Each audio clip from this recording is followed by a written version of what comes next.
Up and what it do? It's your boy Sonny, aka the Caramel Cousteau. You see it? We out here in our nation's capital, Washington, D.C. And have you ever wanted to work with animals? Or are you curious about how you would get started? My bull Craig is going to talk to us all about how you can actually work with animals and how you can avoid some of those common mistakes that people make. This has been one of my favorite interviews that I've ever done, and Craig is somebody who's definitely a personal hero of mine. So let's get into it. Craig Saffoe is a zoologist, curator, and responsible for the care of some of the planet's most powerful and endangered animals. At the Smithsonian, he oversees the great cats, Andean bears, and the Africa Trail, home to apex predators like lions and tigers, as well as many other species whose wild populations are sadly succumbing to the Anthropocene. His work sits at the intersection of science, ethics, and all, working to help people better understand how these animals live in the wild and elevating their voice in a never-changing world. In our conversation, we're going to talk about animal behavior, how to avoid bad actors, and what it means to work in conservation. My man Craig, what's happening? What's going on, bro? Oh man, thank you so much for coming to see me and being able to talk about this. I really appreciate it. So first and foremost, the number one question that's been on my mind, and something that I think a lot of early career professionals are trying to understand, is how we can sort of juxtapose opportunities with privilege, right? Because we know even some of the hardest working people, they don't have access to those opportunities. So for you, Craig, when you were first starting out 10 years ago, right? What was that process like, and how did you navigate it? Well, first of all, thank you for thinking I'm young enough that I started out 10 years ago. I like that.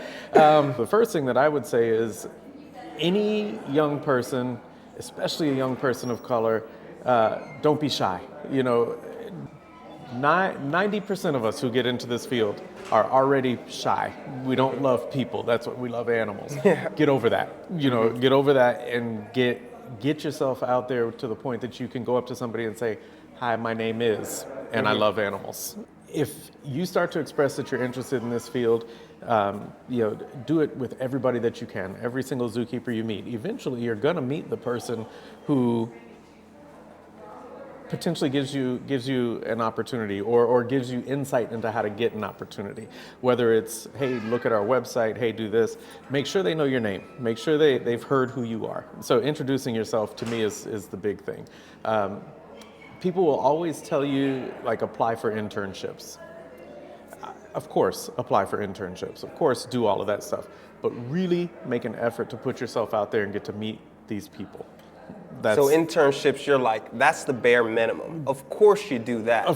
But in addition to doing that, make sure that you're connecting with the actual people who are making decisions. 100%. Or at least get you to the point that you get your foot in the door. Then it becomes about your skill. Right. So, which is not to be overlooked. Yep. But that's an important point though, Craig. Yep. Basically, what I'm hearing is that it's not always what you know, but the who you know. Who you know. And is massive. One of the things that I think has troubled me a lot in recent years is, especially online, seeing the rise of unscrupulous actors who are behaving in ways that I think are completely antithetical to the idea of what it actually means to be somebody who practices good animal husbandry or cares about animal welfare. So how do you, or what tips do you have for people who are just starting out to avoid those sorts of people? What sort of actions should be okay, that's a red flag right there? Yep. Oh man, you hit on something that topic specifically I'm passionate about, man, because we do have, these days with social media and everybody has a camera, everybody has opinions. I think in our field, the people who have opinions are the people who will spout out opinions about animals that can neither be validated or debunked because it's animal behavior. So you can ask me all day long, can I go in and can I pet a tiger? And I'm gonna tell you no. Meanwhile, they're going to go and they're going to look at a video clip of somebody sitting with a tiger, playing with a tiger. And they're going to say, sure, I can do it. I can go talk to this person, Joe's Tiger Shack, and they'll let me pet a tiger. So my biggest advice would be, if it looks like you shouldn't be doing it, don't do it. You know, I use the analogy of talking about people who are familiar with firearms. You'll see people all over the place shooting guns and doing things crazy. Look at the professionals who do it. Look at people who are in the military. Look at police officers. When they're on a firing range, they have their ear protection on. They are holding those firearms in very specific ways. They're practicing safety because they know that that firearm will kill you. If you do not know what you're doing and you do not know how to operate that firearm, it will kill you, because that's the nature of dangerous things. You can do it once and it's fine. Yeah. Do it twice, it's fine. Maybe not. It's up to the tiger when they decide your number's up, you know, and you can't do that. So I've seen a bunch of people doing those unscrupulous things that you're talking about because it looks cool, because it looks dope. It's something that people can go in. I'm wrestling with this lion. I've seen dudes on videos where they have multiple lions coming out and they tackle them and they're wrestling them. That's cute. That's real cute, you know, until it's not, you know. And when it's not, you're gone. There is no coming back from that. So my advice to people is, if it looks stupid, it's stupid. It probably is. It's probably stupid. And it looks dope. It looks cool.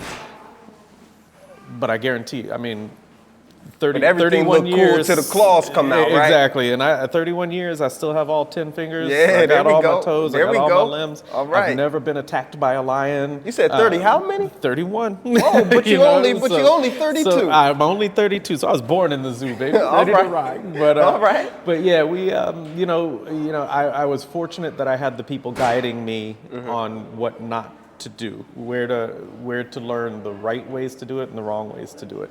And that's my biggest advice is, you know, avoid the snake oil salesman, you know, the people who are trying to sell you that you can do all of this stuff and it's not dangerous. Yeah. Hell, it's dangerous to pet somebody's pet dog if you don't know who that dog is, you know. So Craig over here common spitting sense. facts. Yeah, you know how it is.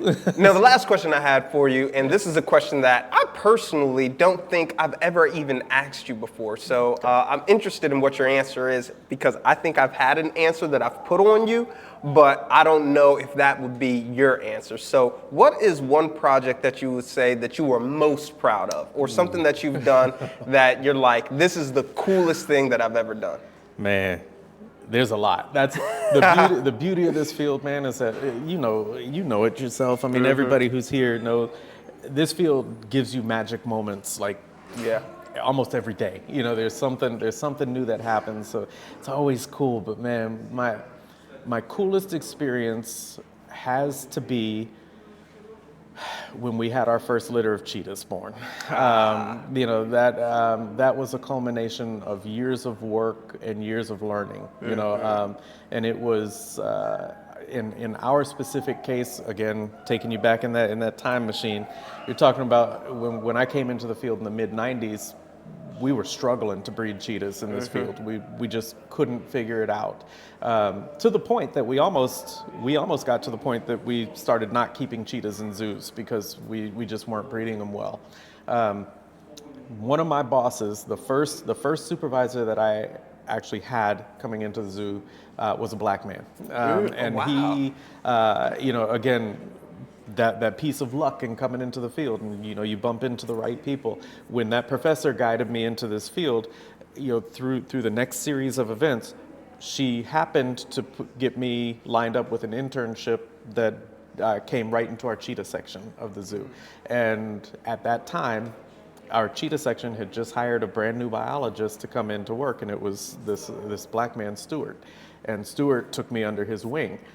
I was so naive at that point, I didn't even realize what was going on. You know, Stuart knew what was going on. He said, hey, I've got a young black student coming in. Let me put my wing out here and make sure that I protect him a bit and make sure that he gets that first bit of training is done right.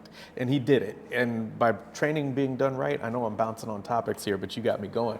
You know, he was that bit of familiarity to our culture that I needed. You know, I can remember he would, we would hang out sometimes, you know, and I was too young to go out for a beer or anything like that, but sometimes I'd go by his place and we would just listen to Richard Pryor CDs. Wow. You know, like, and it seems kind of silly, but that's kind of one of the things that we would do. We would just laugh and bond over the jokes that were being told that I could never share with my white colleagues. Yeah. You know, I mean, because, you know, we're dropping words that, you know, that we don't share freely. Club chat, as they might say. Exactly. So he put his wing out there and kind of kept me shielded from some of the things that I otherwise may have driven me out of the field. But he also dropped some knowledge on me. He was dropping knowledge on me on how to manage cheetahs, how his philosophies on how to behaviorally manage this species that was so difficult to manage in zoos. He had some borderline brilliant thoughts on how to manage these species that people weren't doing regularly, but he was teaching me. And so when he left the zoo without having bred cheetahs, but he planted all these seeds in my head.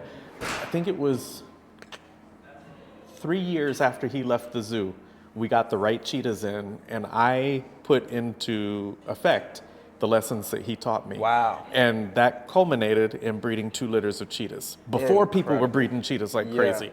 And so that first litter of cheetahs that we had born, those weren't my ideas. Those were the things that were taught to me by my mentor, you know, who taught me how to do it. So it's kind of, as I look back on my career, that's the coolest thing that happened, because it wasn't like I invented something and did this. It was that I learned. It was something that I could point to you to say, I learned this from another person. And in my case, I learned this from a black man in the field who taught me this stuff and really, really made an impact on me, but also made an impact on our field. So, you know, we proved that we could breed cheetahs in the middle of Washington, D.C. There were people who were telling us that zoos in the middle of an urban area were not set up. We're not going to be able to breed cheetahs. Well, we did. Now, it can be done better in other circumstances, but we proved we can do it. It can be done. And so we take those building blocks and we go from there. And it also showed people, you know, kind of a little aside, is that it showed people that my mentor knew exactly what he was doing.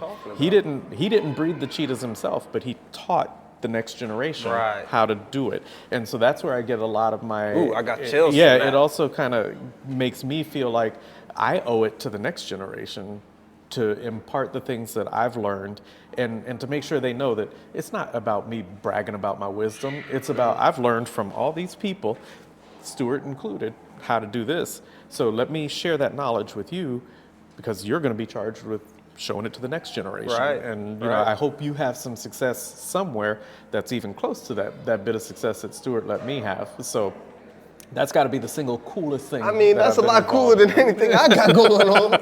Craig, my man, I appreciate that, man, for real. Always.